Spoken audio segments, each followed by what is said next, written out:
नमस्कार दोस्तों, आज मैं लाई हूँ मालती जोशी जी द्वारा लिखी कहानी कोख का दर्प। तो प्रस्तुत है आज की कहानी कोख का दर्प। मम्मी, मेहरी आई है, मीता ने आकर बताया। आई है तो मैं क्या करूँ? क्या जाकर आरती उतारूँ? मैंने रूखे स्वर में कहने की कोशिश की, पर सच तो यह था कि मेहरी के शुभागमन की बात से ही मन हल्का हो आया था। 3 दिन से उसकी बाट जोहते आंखें पथरा गई थीं, हाथ छिल गए सो अलग। मम्मी, आप उसे ज़रा डांटिए तो, अमित ने कहा और दोनों मुझे ठेलकर आंगन तक ले गए। मेहरी इस इत्मीनान से बर्तनों में जुटी हुई थी जैसे अपनी दीर्घ अनुपस्थिति का उसे भान ही ना हो। मैं भी छेड़ना नहीं चाहती थी, पर दोनों दुष्ट जाली के पीछे खड़े प्रतीक्षा कर रहे थे। इस बार चूक गई तो ऐसा मजाक बनाएंगे कि बस। बाई सुनो, मैंने आवाज़ को यथाशक्ति कठोर बनाकर कहा। जवाब में उसने सिर भी नहीं उठाया, उल्टे हाथ रोककर सिसकने लगी। मैं हैरान रह गई, क्या मेरी आवाज़ में सचमुच इतना दमखम है? तुम्हें तो बस रोना अच्छा आ गया है, मैंने हथियार डालते हुए कहा। बहू जी, कमली। कमली? क्या हुआ कमली को? मैंने घबराकर पूछा। 5 साल की गुलगोथनी बच्ची मेरी आंखों के सामने घूम गई। मुझे अमित पर कोफ्त हो आई। वह तो बस सिर पर सवार हो गया कि डांटिए इसे, पहले कुछ पूछताछ करनी चाहिए कि नहीं? भाई बताओ तो क्या हुआ? उसकी सिसकियों का तार जरा थमा तो मैंने कहा, बहू जी, उसका कल कागद हो गया। कागद मतलब राम कुमारी ने कल गोद ले लिया। पंचाट बैठी थी, उसी ने कागद बनाया। धत तेरे की, इतनी देर में मैं पता नहीं कितना उल्टा सीधा सोच गई थी। अब राम कुमारी से कमली का रिश्ता कोई नई बात है? मेहरी अक्सर ही तो उसके बारे में बताती रहती है। राम कुमारी उसकी पड़ोसिन है और गांव के रिश्ते में बहन लगती है। 2 लड़के हैं हाई स्कूल में पढ़ने वाले। पति चपरासी है, बीवी को कहीं काम नहीं करने देता। दिन भर रानी बनी बैठी रहती है और कमली से मन बहलाया करती है। मेहरी की 3 बेटियों में वही सबसे मस्त मौला है। बड़ी वाली विमली तो दिन भर छोटी बबली को लादे लादे झुक चली है। उसे माँ का हाथ भी बटाना पड़ता है और गालियाँ भी खानी पड़ती हैं। इतनी सी उम्र में ही बुजुर्ग लगने लगी है। पिता के राज में भी कोई ज़्यादा सुखी नहीं थी, पर पिछले साल उनकी भी हैजे से मृत्यु हो गई। तब से विमली के चेहरे पर एक स्थायी अवसाद का भाव उतर आया है। कमली दिन भर पड़ोस के घर में खेलती रहती है, इसलिए उसे ना तो घर के दुख से सरोकार है ना दारिद्र्य से। हरदम हंसती खिलखती रहती है। गंगाबाई, तुम्हें तो खुश होना चाहिए, मैंने सांत्वना के स्वर में कहा। कम से कम एक की चिंता तो दूर हुई। वहाँ वह ढंग से खाएगी पिएगी, अच्छे स्कूल में पढ़ेगी, अच्छे घर में जाएगी और फिर कहीं दूर भी नहीं है। दिन भर तुम्हारी आंखों के सामने रहेगी। वैसे भी तो उन्हीं के यहाँ बनी रहती थी। पर तब कागज तो नहीं बना था बहू जी, उसने कहा और फिर सिसकने लगी। उसका तर्क बेजोड़ था। दिन भर खेलना और बात है और कागज बन जाना और बात। दुख में उसने कल से चूल्हा भी नहीं जलाया था। राम कुमारी ने पंगत दी, वहाँ नाम को मुँह जुठार कर चली आई थी। मैंने फिर उसे कड़क मीठी चाय बनाकर पिलाई, बच्चों के लिए कुछ नमकीन और कुछ बिस्किट दिए। तब कहीं जाकर उसका आवेग थोड़ा कम हुआ। उसके जाते ही बच्चों ने मुझे आड़े हाथों लिया। सच मम्मी, आपको घुमाना तो मेहरी खूब जानती है। रोज़ एक से एक बहाना गढ़ लाएगी। थोड़े से टसुए बहा दिए कि बहू जी फ्लैट। क्या गजब की एक्टिंग मारी है, वाह। नहीं रे, वह एक्टिंग नहीं थी। कैसे बताती कि यह रुलाई मैंने पहली बार नहीं देखी है। बचपन में माँ को कितनी बार इस तरह बिखरते देखा है। पहले तो वे सबके सामने ही बिखर जाती थीं। 1-2 बार बाबूजी ने कुछ कड़ी बातें कह दी थीं, तब से छुप छुप कर रोया करती थीं। दिन भर उदास बनी रही मैं। 4 बजे मीता बिना कहे मेरे लिए चाय बनाकर ले आई। फिर पास बैठकर प्यार से पूछने लगी, मम्मी, सुनील की याद आ रही है ना? सुनील मामा को क्या हुआ? कॉमिक पढ़ता हुआ अमित एकदम कुर्सी से उछला। कुछ नहीं हुआ, आप अपनी किताब में ध्यान लगाइए। छोटी बहन के झिड़के जाने पर अमित ने बुरा सा मुंह बनाकर मेरी ओर देखा, पर मेरी ओर से कोई प्रतिक्रिया ना पाकर फिर से अपनी किताब में डूब गया। किताब सचमुच मज़ेदार रही होगी, नहीं तो लड़ाई का इतना अच्छा अवसर वह छोड़ता नहीं। मुझे हंसी आ गई। दोनों मेरे ही बच्चे हैं, पर दोनों की संवेदनशीलता में कितना अंतर है। लड़के तो बस ऐसे ही होते हैं। माँ का मन पढ़ना तो लड़कियों को आता है। बिना कुछ कहे ही नन्ही मीता कितनी दूर तक सोच गई, और ये महाशय सुनकर भी कुछ ना समझ सके। बचपन की याद है, माँ के उन उदास क्षणों को हम ही दोनों बहनें तो झेलती थीं, साई की तरह साथ लग जाती थीं। उतने कुछ क्षणों के लिए हम माँ की अंतरंग सखियाँ बन जाती थीं। किसी को पता भी नहीं चलता और हम जान जाती कि आज माँ रोई है, आज उन्हें किशु की याद आई है। और याद करने का कोई एक बहाना था। कभी कोई गीत सुनकर, कभी किसी बच्चे को देखकर, कभी किसी त्योहार पर, तो कभी किसी तारीख पर। तब बुआ पर इतना गुस्सा आता। छलिया बुआ, मायाविनी बुआ, जो हमारे देखते देखते नन्हे किशु को झपट कर ले गई थीं। यही शीला बुआ पहले इतनी अच्छी लगती थीं। जब भी आती घर गुलजार हो उठता। कितना लाड करती थी हम सबको। ढेर सारे खिलौने और मिठाइयाँ लेकर आती थीं, कपड़े बनवा कर देती, पिक्चर दिखाने ले जाती। हमारे अभावग्रस्त जीवन में वे दिन त्यौहार के समान होते जब बुआ यहाँ होती थीं। फिर एक बार कानों में भनक पड़ी कि बुआ हम में से किसी को गोद लेना चाहती हैं। उस खबर ने हम सबको कुछ दिनों के लिए कल्पना लोक में पहुंचा दिया। बुआ का शानदार बंगला, चमचमाती कार, नौकरों की पलटन, गहने कपड़ों का ढेर, स्वर्ग का सुख और किसे कहते हैं। मन ही मन हम सभी अपने को बुआ का प्रिय पात्र समझते थे और उनसे अधिक निकट होने को उत्सुक थे। पर माँ उन दिनों एकदम उग्र हो उठी थी। हम पांचों पर अपने आंचल का साया फैलाकर विद्रोह पर उतर आई थी। कोई आलू बैंगन नहीं है कि मांगने पर उठाकर दे दूंगी। मेरे कलेजे के टुकड़े हैं ये। बाबूजी डांटते, पागल हो गई हो, ममता में ऐसी अंधी हो रही हो कि बच्चों का कल्याण भी तुमसे नहीं देखा जाता। तुम नहीं दोगी तो क्या उनका काम रुका रह जाएगा? तुम्हारा देवर तो उधार खाए बैठा है। शीला की भी नंदे हैं, देवर जेठ हैं, कोई भी अपना बच्चा दे देगा। सभी तुम्हारी तरह बेवकूफ़ थोड़ी ही हैं। वह तो शीला को अपने बच्चों से मोह है, इसीलिए। तुम्हें तो बल्कि खुश होना चाहिए। मोह में पड़कर अवसर खो दोगी तो कल को ये बच्चे तुम्हें कोसेंगे। दिन रात बाबूजी का भाषण सुनते सुनते माँ का विरोध भोथरा पड़ गया और एक दिन उन्होंने हाँ कर ही दी। बाबूजी तो ऐसे खुश हुए थे उस दिन जैसे लॉटरी निकली हो। माँ की स्वीकृति मिलने भर की देर थी, बाकी सारे काम फटाफट हो गए। बुआ ने अधिक दिनों तक किसी को पसोपेश में नहीं रखा और घोषणा कर दी कि वे किशोर को गोद लेना चाहेंगी। 8 साल का किशु, हम सब में सुंदर, गोरा चिट्टा, पढ़ाई में भी अच्छा ही था, बुआ से हिला भी था, या शायद बुआ ने जानबूझकर उसे सबसे ज़्यादा प्यार दिया था। कितना कठिन होता है कलेजे के टुकड़े को दूसरे को सौंपना। बेटी की विदा भी इतनी करुण नहीं होती। आज भी वह प्रसंग याद आता है तो मन कांप उठता है। लड़कियां तो होती ही हैं पराई अमानत, उनके जन्म के साथ ही यह बात मन में बैठ जाती है। पर लड़का भी नाम गोत्र बदलकर पराए घर जाने लगे तो माँ का दुख सीमातीत हो जाता है। दत्तक विधान इतनी धूमधाम से संपन्न हुआ जैसे कि कोई शादी हो। किशोर शर्मा एकदम सुनील त्रिपाठी हो गया। बेटे की माँ बन जाने की खुशी में बुआ ने सबको दावत दी, पहरावनी की। उन लोगों के जाते ही घर ऐसा सूना हो गया जैसे बेटी विदा हो गई हो। रात मैंने इनसे कहा, पता है मेहरी की लड़की पड़ोसी की गोद में चली गई है। बेचारी इतनी रो रही थी। इसमें रोने की क्या बात है? कोई छीन कर तो नहीं ले गए होंगे। इसकी सहमति से ही तो हुआ होगा सब। तब भी दुख तो होता ही है ना। अरे छोड़ो भी, वह तो गोद ही गई है। बच्चे मर भी जाते हैं तो इन्हें कोई फ़र्क नहीं पड़ता। थोड़े दिन रोग आ लेते हैं, अगले साल दूसरा आ जाता है। अपनी ओर से सारी बात बड़ी आसानी से समाप्त कर वे सो गए। रात में वैसे भी उनके पास फालतू बातों के लिए वक्त नहीं होता। मोहल्ले की राजनीति, अड़ोस पड़ोस की निंदा स्तुति से भी वे दूर भागते हैं। फिर नौकरों चाकरों की तो बात ही नहीं उठती। लेकिन मैं देर रात तक जागती रही। बच्चों की संख्या क्या सचमुच दुख को कम कर देती है? फिर माँ क्यों इतना परेशान रही? क्यों दिन रात आंसू बहाती रहीं? बाबूजी कहते, चलो अब ठीक रहा, 2 लड़के 2 लड़कियां, हिसाब बराबर। पर माँ का मन कभी इस हिसाब को स्वीकार नहीं कर पाया। जब भी कोई बच्चों के लिए पूछता है उनके मुंह से 5 ही निकलता है। बाबूजी सामने होते तो आंखें तरेर देते। माँ कहती, 9 महीने पेट में रखा है, 7 साल तक पाला पोसा है, उसे कैसे नकार दूँ? बाबूजी का वश चलता तो मुझे भी दे डालते। उन्होंने एक बार कहा भी था, शीलू इसे भी ले जा, किशु के जैसी ही गोरी चिट्टी है, तेरे यहाँ रहेगी तो अच्छा घर वर पा जाएगी। बुआ ने तब मुंह बिचका दिया था। देर तक बुदबुदाती रही थी, कोई मैंने हॉस्टल खोल रखा है। बहुत अपमानित अनुभव किया था मैंने तब। माँ से बहुत लड़ी थी बाद में।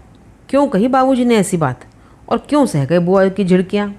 मांग लेते अपने लाडले को, हमने थोड़े ही भेजा था। 10 बार झोली फैलाकर आई थी तब दिया था। पर बुआ का रौब ही कुछ ऐसा था कि कि बड़े भाई होते हुए भी बाबूजी उनकी बात पी जाते। इस रौब का रहस्य तो दीदी की शादी में खुला। बुआ किसी मामी मौसी से कह रही थीं, दुनिया में भाई बहन के यहाँ बात लेकर जाता है, हमारे यहाँ तो सब उल्टा रिवाज है। पूरे 5,000 का जेवर बनवा कर लाई हूँ और साड़ियाँ अलग। उन्हें शायद कमरे में मेरी उपस्थिति का भान नहीं था, या शायद वे भूल गई थीं कि गरीब घर की लड़कियाँ बड़ी जल्दी समझदार हो जाती हैं, या फिर मुझे सुनाकर ही कहा गया हो। सुनकर मुझे तो जैसे आग लग गई थी। माँ से बाद में कहा था मैंने, तुम्हें मेरे सिर की कसम है जो तुमने मेरी शादी पर बुआ से कुछ भी मांगा। मुझे कुंवारी रह जाना मंजूर है, पर किसी की भीख लेकर फेरे नहीं पड़ूंगी। दीदी की शादी में किशोर को पूरे 2 साल बाद देखा था। शुरू के दिनों में बुआ हर 15 दिन बाद उसे मिलाने ले आती थी, पर जैसे जैसे समय बीतता गया यह अंतराल बढ़ता गया। किशोर जब तक रहता सहमा सहमा सा रहता। बुआ का चौकस साया हम भाई बहनों पर मंडराता रहता। किशोर के नाश्ते का इंतजाम अलग से होता। उसके नहाने सोने की व्यवस्था हमसे भिन्न होती। उसे सुनील कहकर पुकारना पड़ता और वह नया नाम हमारी जुबान पर कांटे की तरह चुभता। दीदी की शादी में तो फूफा जी के साथ किशु को भी पड़ोस में राय साहब के यहाँ ठहराया गया था। सारा परिवार जब यहाँ बासी पूड़ी और अचार का नाश्ता कर रहा होता, उन दोनों के लिए दूध और अंडे की व्यवस्था की जाती। सब लोग दही बड़े और इमरती पर हाथ साफ करते और उसे कॉर्नफ्लेक्स पर सब्र कर लेना पड़ता। तब हमारा कौर भी गले में अटकने लगता। पूरी शादी में वह एक ही दिन हमारे साथ पंगत में बैठा था। तब बुआ की नज़र बचाकर हमने उसकी पत्तल मिठाइयों से पूर दी थी, पर जिस तरह डर डर कर वह खा रहा था, उसे देखकर पहली बार लगा था कि अब वह हमारा नहीं रहा। बड़े भैया की शादी में फूफा जी नहीं आ पाए थे। यह एक तरह से अच्छा ही हुआ। बुआ चाहकर भी किशु को राय साहब के यहाँ नहीं भेज सकी। वह भी अब पहले का सा दब्बू नहीं रहा था। इंजीनियरिंग कॉलेज में पढ़ रहा था, इतना सुदर्शन कि आंखें ठहरती नहीं थी। शादी से लौटकर चाचा ने बताया कि बारात में भी वही सबके आकर्षण का केंद्र बना रहा। 2-4 रिश्ते वालों ने तो वहीं बाबूजी को, चाचा जी को घेर लिया था। जो भी मिलता बुआ को बधाई देता। बच्चे का पालन पोषण, शिक्षा दीक्षा, आचार व्यवहार, सभी की प्रशंसा होती। बुआ फूल कर कुप्पा हो जाती और माँ सुन सुन कर राख होती जाती। उन्हें लगता जैसे उनके मातृत्व का अपमान हो रहा हो। आखिर एक दिन भुनभुना कर कह ही उठी, लड़का अच्छा निकल गया है तो इसमें उनकी कौन सी बड़ाई है। वह पेट में था तब मैंने 11 एकादशियाँ की हैं, 2 बार भागवत सुनी है। संस्कार तो वह साथ ही लेकर जन्मा है। पन्ना में थे हम लोग। उस समय मैं सांझ सवेरे जुगल किशोर जी के दर्शनों को जाती थी, तभी ना इतना सुंदर निकला है। तभी तो उसका नाम किशोर रखा था।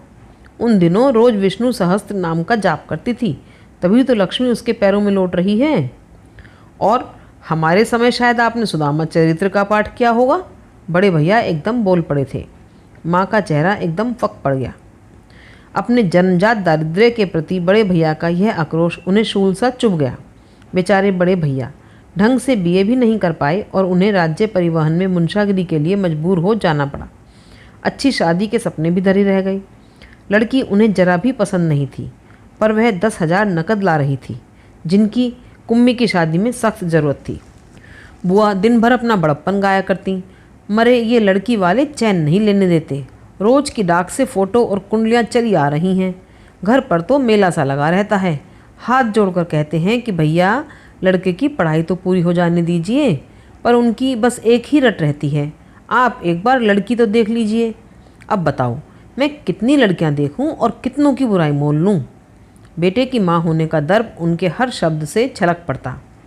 उनका यह दर्प माँ को बिच्छू का सा दंश दे जाता। जब बर्दाश्त से बाहर हो जाता तो अकेले में बड़बड़ाती रहती, बड़ी लड़की वाली बनती है, मांगे की चीज़ पर इतना गुरूर है, खुद पैदा कर लेती तो जाने क्या करती।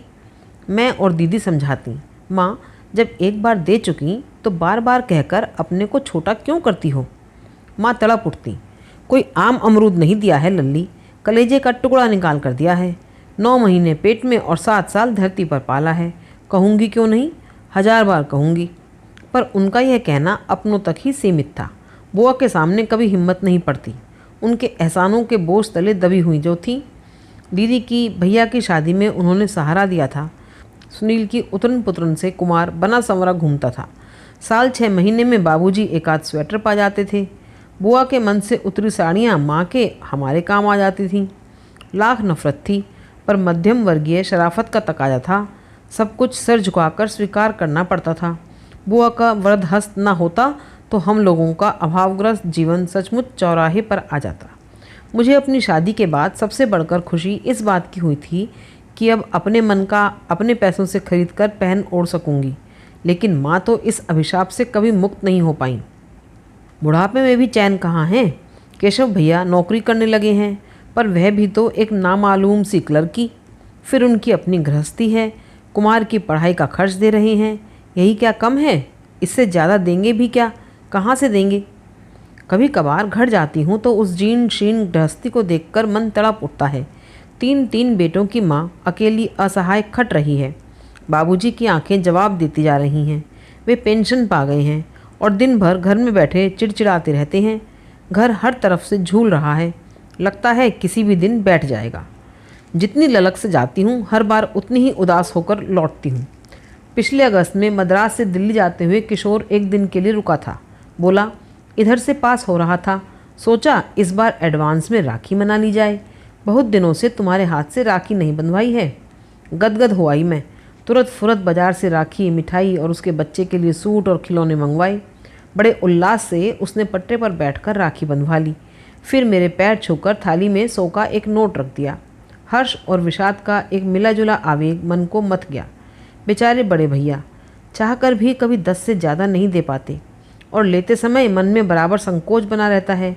इन 10 रुपयों से शायद उनकी 3 दिन की सब्जी आ जाती। मैंने नोट उठाकर उसकी जेब में डालते हुए कहा, किशु अब मुझे इन रुपयों से मोह नहीं रहा। इसके बदले में मेरी एक बात रखोगे? कहो। माँ बाबूजी को कुछ दिनों के लिए अपने पास बुला लो, थोड़ा बदलाव हो जाएगा। बाबूजी का ठीक से चेकअप होना ज़रूरी है। हो सके तो आँख का ऑपरेशन भी करवा देना। वह थोड़ी देर चुप रहा, फिर बोला, पैसे कहो तो भेज सकता हूँ, पर अभी उन्हें बुलाना तो डैडी का हर्निया का ऑपरेशन होने को है। मेरे टूर की वजह से रुका रहा। फिर शायद पूरी सर्दियाँ वे मेरे पास ही रहेंगे। यूपी की ठंड अब उनसे बर्दाश्त नहीं होती। उनके रहते बाबूजी को लाना तो बहुत कठिन है। तुम्हें तो मालूम है बाबूजी से उनकी पटरी नहीं बैठती। पटरी ना बैठने का क्या सवाल है? बाबूजी तुम्हारे घर आएंगे, उनके यहाँ नहीं। क्या उनकी मर्जी ही सब कुछ है? आखिर माँ बाबूजी का भी तो कुछ हक बनता है। जन्मदाता हैं वे तुम्हारे। क्या सिर्फ जन्म देने से ही कोई हकदार हो जाता है? उसने तड़प कर पूछा। उस दिन यह बात क्यों याद नहीं आई जब मुझे एक घर से उखाड़कर दूसरे के आंगन में फेंक दिया था?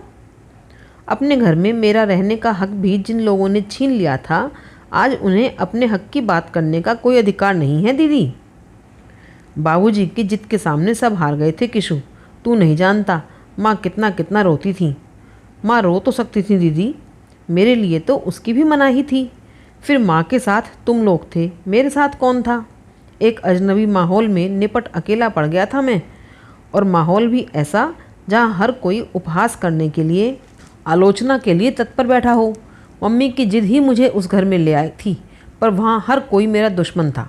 सोते जागते उठते बैठते मुझे चौकन्ना रहना पड़ता था। कहीं कुछ ऐसा ना कर बैठूं कि मम्मी को मेरे लिए लज्जित होना पड़े। ऐसा ना हो कि किसी बात के लिए मेरे दरिद्री अतीत को फप्तियाँ सुननी पड़े। एक संशय पिशाच, एक आशंका का भूत हरदम मेरी पीठ पर सवार रहता। पढ़ते समय भी वह पीछा नहीं छोड़ता। परीक्षा देते समय भी यही भय मन में समाया रहता कि अगर मैं फर्स्ट नहीं आया तो तेरे कल्याण के लिए ही किया था रे सब। बाबूजी शायद उतनी सुविधा नहीं जुटा पाते। हो गया ना कल्याण, अब उस स्तर पर जीना भी पड़ता है। फिर शिकायत क्यों? दीदी, एक 7-8 साल के बच्चे के लिए बंगला, मोटर, नौकर चाकर कोई अर्थ नहीं रखते। उसे माँ की आश्वस्त गोद चाहिए, पिता का प्यार भरा स्पर्श चाहिए, भाई बहनों का निष्कपट स्नेह चाहिए, अपने घर की सुरक्षित 4 दीवारी चाहिए। इनके बिना जो बचपन बीतता है वह कितनी यातना देता है तुम क्या जानो। सुनकर स्तब्ध रह गई मैं। बचपन में केवल उससे ईर्ष्या ही करते रह गए हम। इस पीड़ा को सचमुच हमने नहीं जाना था।